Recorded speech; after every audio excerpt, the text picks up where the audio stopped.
Everybody, if you want to continue to learn about Donald Trump's pathology, please make sure to follow along and, of course, share. Now, Donald Trump lives in Fantasyland. I've said this before, but by the way, Fantasyland like a child, except in the body of a grown man, where they truly believe what they're saying.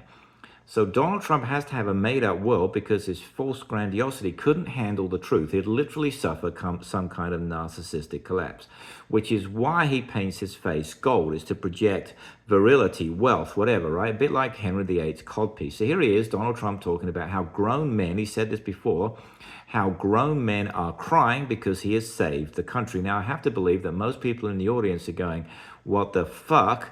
But they still might vote for him. The reason he says this, though, is not to convince the people in the audience, is to convince himself.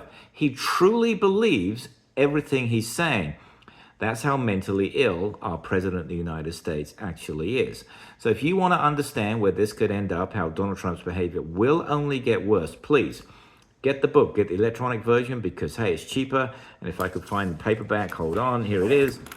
I buried it under papers. Get the paperback version for $10. Because at the back, it is a bit easier to read and follow because of all the references, even though they're in the electronic version. Anyway, if you want to be smarter than your mates, and I always say be on the right side of history because you're educated, get the book. See you on the right side of history, and you know what? We'll be there together.